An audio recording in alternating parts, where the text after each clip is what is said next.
a gente tem muitos hábitos ruins na nossa vida, né? E você tinha um hábito muito ruim e você conseguiu colocar um bom no lugar. E você falou que muitas vezes o que começa a dar esse gatilho, né, de começar aos poucos a ter essa motivação de mudar um hábito, de deixar um hábito ruim, é o próprio incômodo que é gerado pela consequência de fazer algo consecutivamente que vai te prejudicar de alguma forma. Uhum. Só que eu não acredito que seja difícil para as pessoas identificarem, na grande maioria das vezes, o que é um hábito ruim. E ainda assim, elas sofrem.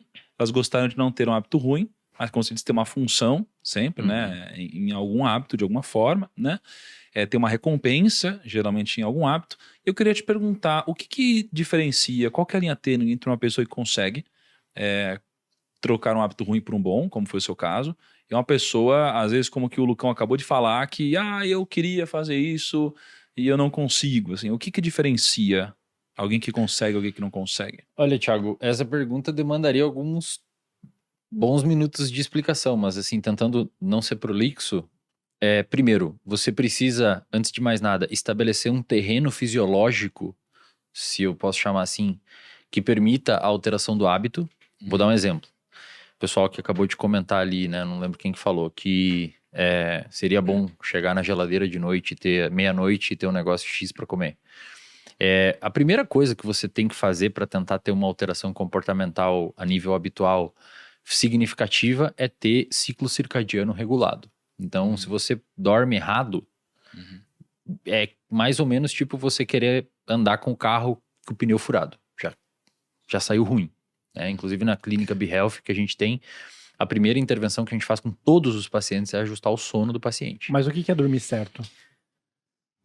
Pelo menos de 7 a 9 horas por noite. 7 e 9? 7 a 9, isso. Alguns sortudos têm uma alteração genética que permite eles dormirem 6 a 6 horas e meia, mas é relativamente rara essa alteração, e se você está pensando que tem em casa, provavelmente você não tem.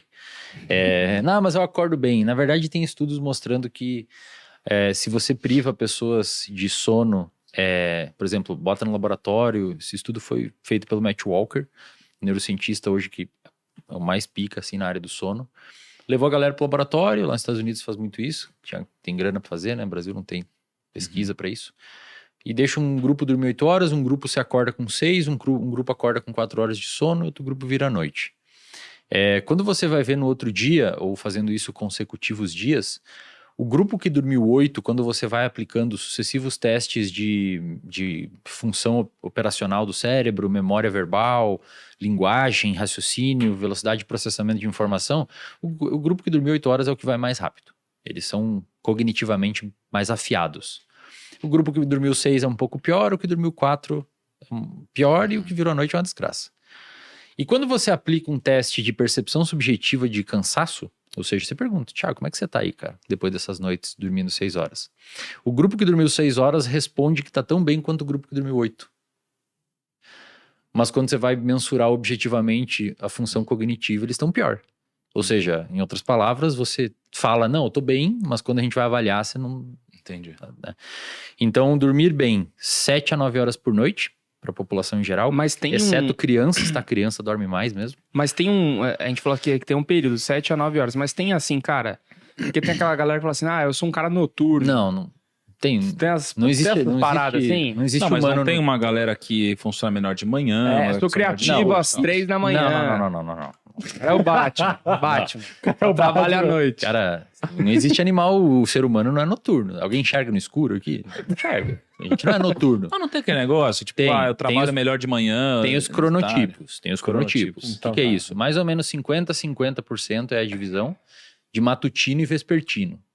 Matutino é tipo eu durmo 9h40 da noite, e 9h40, 10 horas da noite eu durmo e acordo 5h30, 6 horas. Naturalmente, se deixar, meu cronotipo é assim.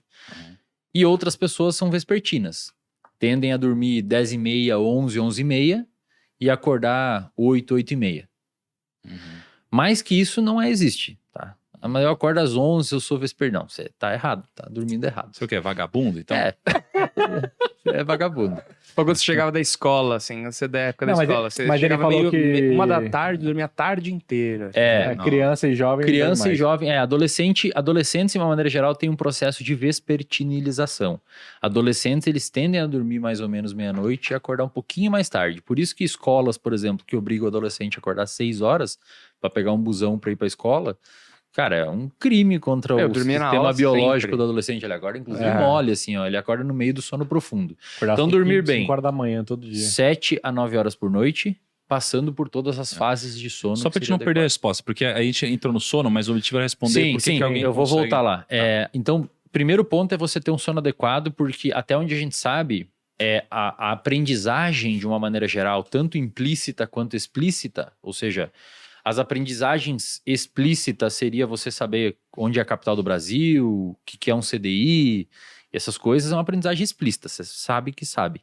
A aprendizagem implícita são hábitos. O hábito é uma aprendizagem, envolve uma mudança de circuito no seu cérebro para você conseguir alterar o seu comportamento.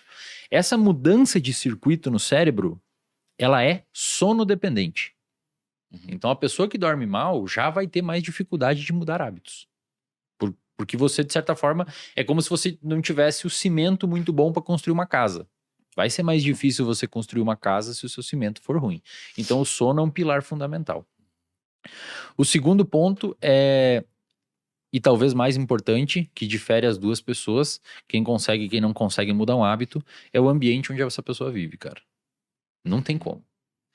É inegociável. Se você vive em meio a pessoas que bebe, fuma, não sei o que e tal, vai ser muito... Você pode até conseguir, tá? Não é 8 ou 80, você pode até conseguir.